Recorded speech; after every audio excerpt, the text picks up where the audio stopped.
Hello everyone, myself Assistant Professor Vatsal D. Patel from Civil Engineering Department working at Mahatma Gandhi Institute of Technical Education and Research Center Navsari.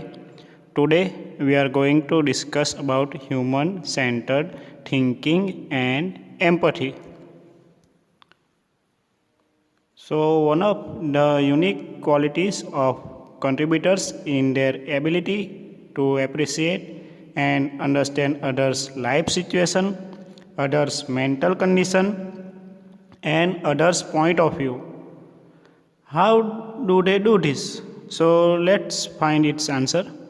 So they have consciously developed a way of thinking called imaginative sympathy.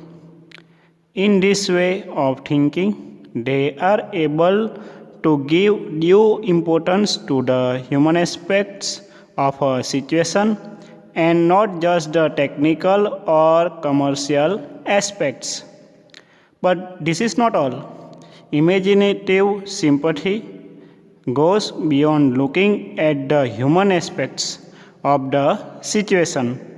It also means that contributors are able to anticipate possible interactions or reactions. They are able to bring about changes or results while taking everybody along with them. So let us understand it with some examples. Here, non-contributor type person will think like one more proposal to be evaluated. So they just think about clearing proposal. And contributor type person will think like by completing this proposal, I will be able to make one more contribution to national development. So here we can see that non-contributor type person only think about clearing the proposals. They do not think about impact of it. They only see this as a routine work, not as an opportunity to do something new. Whereas contributors type person think like by completing their proposals, they are able to make contribution towards the national development. So they do not see this as just a routine work. They think about it with this, how can they contribute towards the nation. So from this we can learn that non-contributors look at their work only in terms of activities and contributors also look at the larger vision that their work is serving. Let's see one more example for it. Here, non-contributor type person will think like today we processed 200 more patients than yesterday, and contributor type persons will think like today we were able to serve 200 more people as compared to yesterday. So here we can see that non-contributor type persons just focus on numbers. They think like they have processed number of persons during that particular day. So day by day they only want to clear number of persons. Whereas contributor type persons focus on number of people they serve. They mainly focus on serving the people, not only clearing them according to the numbers. They want to serve them as a person. So from this we can learn that non-contributors focus on the efficiencies of their work process and contributors focus on human beings being served through their work. Now let's see one more example for it. Here non-contributor type person will think like I will give the students the list of questions to be asked in the exam, then they will get good marks. And contributor type person will think like Let me help the students understand the subject so that they can not only do well in the exam but also be able to do well in their future jobs. So here we can see that non-contributor type persons only focus on giving the list of important questions for the exam to the students and think that by this they will get good marks. But they do not see that what will be the impact of that particular subject when students need its knowledge for their jobs. So these type of persons only focus on short-term benefits. They do not care about the consequences of this in near future. Whereas contributor type persons want to help students to understand the subject well so that not only in exam but also they can perform well in their future jobs. So these type of persons want to share knowledge about that particular subject and think about the future aspect of it. So we can learn that non-contributors look at the immediate benefits of the situation and contributors also look at longer term consequences of the situation. Let us understand it with one more example. Here, non-contributor type person will think like, my degree gives me the power to get a job. And contributor type person will think like, my education gives me the power to transform society in my own way. So here we can see that non-contributor type persons only think like their degree can give them power to get the jobs. But they do not think about a knowledge which is mainly required to get the job. Without knowledge, degree is just one piece of paper. So these type of persons only think about benefit to themselves only, not about the society. Whereas contributor type persons think like their education give them power to transform the society in their own way. They want to contribute in the society through their education and knowledge. So these type of persons think like through their knowledge they can bring changes in the society. So from this we can learn that non-contributors see their work only in terms of material benefits to themselves and contributors are able to see their work in terms of the power they have to contribute to others. Now let's see one case study to understand this concept in detail. So this is about the cleanup drive or say fine collection drive of BMC. More than 4 months after the cleanup marshals scheme was discontinued over charges of corruption, the Civic Standing Committee has cleared an altered version of the scheme on Friday, which drastically reduces the powers given to cleanup marshals. However, despite clearing the proposal, the corporators remain skeptical about the usefulness of the campaign. The scheme, introduced in 2007, came under fire last year and was discontinued. Congress Corporator Sami Desai said that instead of bringing about awareness and inducing clean habits amongst citizens, the focus of the drive had shifted to collecting fines. So, Desai had said, is this a drive to make the city clean or to earn revenue?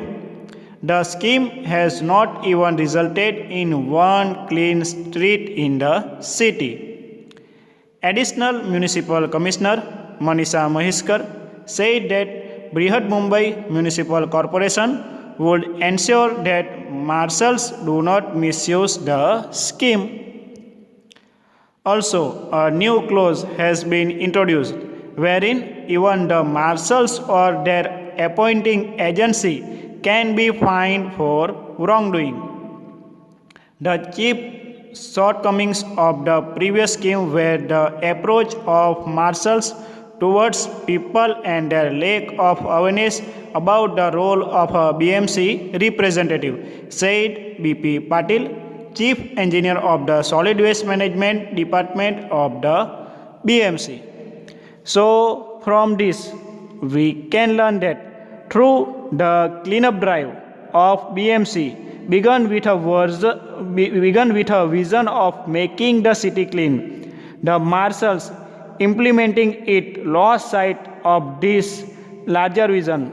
They were only focused on their activity of collecting fines from people dirtying the city. Thus, the drive, which was supposed to ensure the city was kept clean by the citizens, instead came to be seen as a fine collection drive.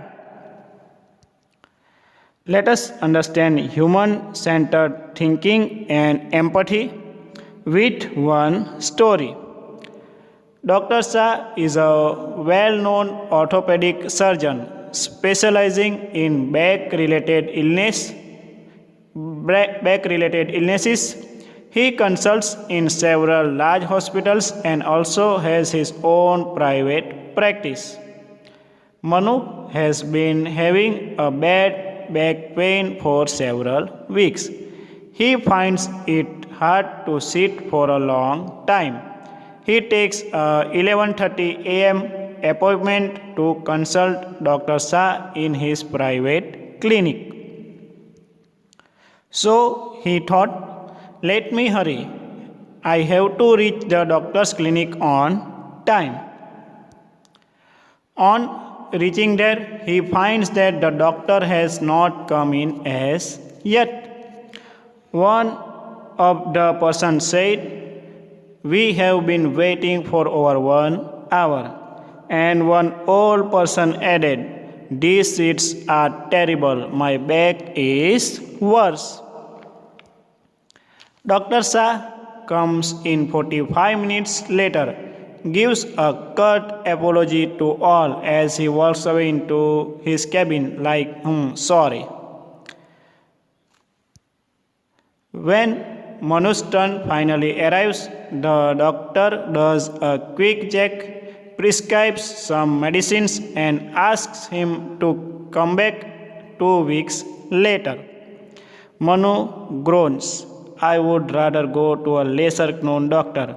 My pain has worsened due to the wait. So, from this, we can learn that Dr. Shah is an expert and is very competent in his field of work. Yet, his actions shows that he does not have the human touch in his interactions with patients. As we can see, he not have human level concern for his patients, like he check them quickly and give some medicine to them and calling them after some time and not want to listen their problem of their patients in detail, and also the sitting arrangements are not proper in his private clinic. As he is an orthopedic surgeon, most of the person have back pain and other problems related to it, but he did not consider that it in his clinic arrangements. So we can say that the ability to connect with human level concerns leads to effective responses. Let's see one more case study to understand this in detail.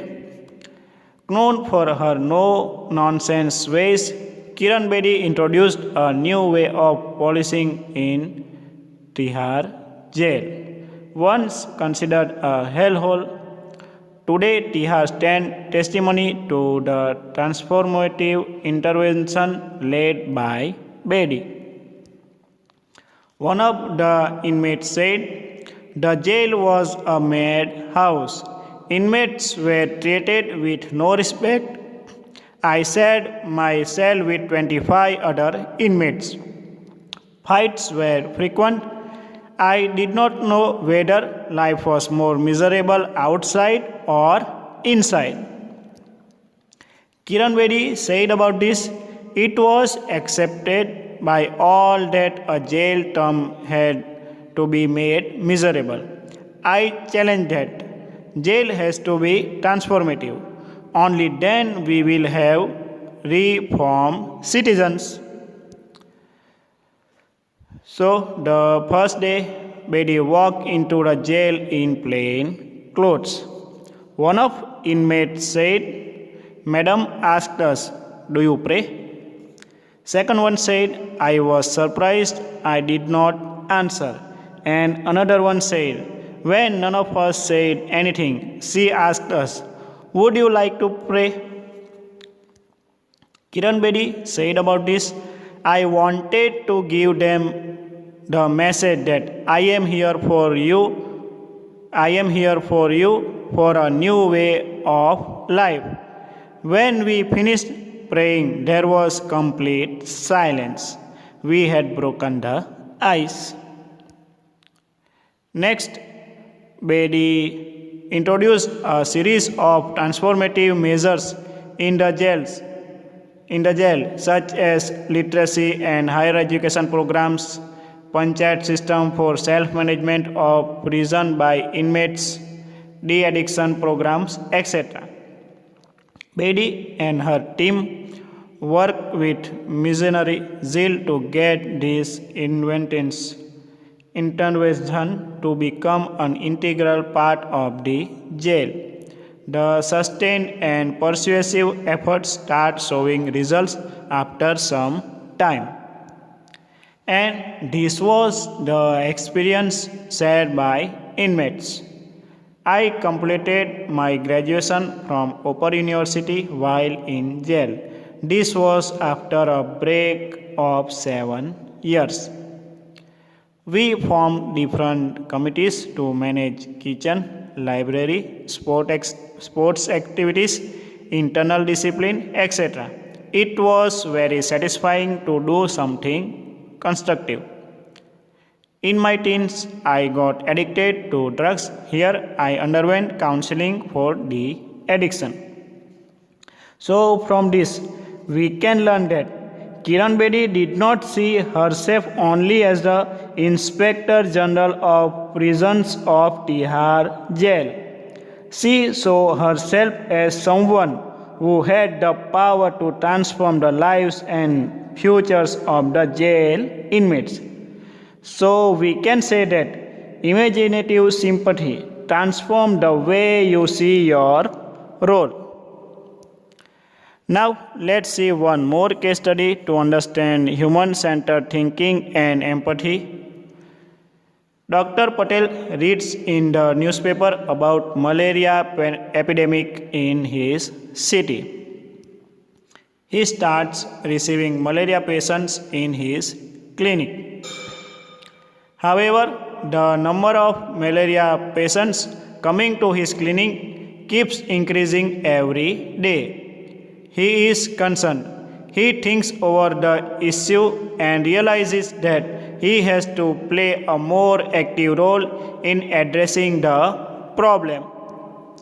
He identifies pockets of stagnant water in the locality and works with the municipality to get them covered. He then arranges for fumigation of the area. After a few days, Dr. Patel reads that the city is still struggling in its fights against malaria. He decides to hold health and hygiene camps to educate the people until even children bring to take care of the hygiene in the city. By the end of a few months, the city was free of malaria. So, from this, we can learn that Dr. Patel realized that his treatment of patients is only a temporary solution to the malaria problem. He therefore starts looking for better and better ways of providing a more permanent solution. So we can say that widening your zone of concerns leads to finding holistic solutions. Let us understand it with one more example. Malini is on her last week at work. As administrative officer with a software company, now after 5 years of working with the company, she is moving to a new city. So she thought, I have to document all information. The new officer coming in should not have difficulty in ensuring that the office runs smoothly. People here should not face any trouble because I am leaving. She prepares for a smooth handover to the new officer who is going to join and ensures all things are in order before she leaves. She thinks like, I have to order office supplies for the next 1 month. Then the new officer won't have to worry for some time. So she said, check all the ACs in the office. When the new officer joins the following week, Malini guides her on how things work there and said, we use the services of these people. I will introduce you to them. So from this we can learn that Malini knew of the value of the work she did for her colleagues. She had the foresight and concern to appreciate the difficulties her company could face when she left. Thus, she took responsibility for ensuring transition to a new officer was smooth. So think about what would have been the consequences had Malini not proactively taken the responsibility in this situation and left without making suitable arrangements. Let's understand it with one more example. The most important aspect while selling and marketing to rural India is to understand usage of product. Take for example, pressure cookers. In urban India, most of the cooking is done on a counter top, whereas in rural areas, cooking happens at the floor level. Therefore, cookers need to have two handles to enable easy handling. Just having one handle will not work. It is a simple aspect of a product, but it makes a huge difference in terms of usage. In order to understand the needs of rural India, we need to resort to what I call community embedded innovation, said Pradeep Kumar, the founder of CEO-MART. So from this we can learn that through companies keep stating how user-centric they are, most often we as a users ourselves find that there is a lot lacking in that aspect. So there may be more consequences when we not design our product and services user-centric. So we can say that imaginative sympathy leads to user-centric design in products and services. So at last, I only want to say that who feels there for the 200 millions of men and women sunken forever in poverty and ignorance. Where is the way out? Who feels for them? They cannot find light or education. Who will bring the light to them? Who will travel from door to door bringing education to them? Let these people be your God. Think of them, work for them, pray for them incessantly. The Lord will show you the way. So, here I end my session. Thank you, all of you.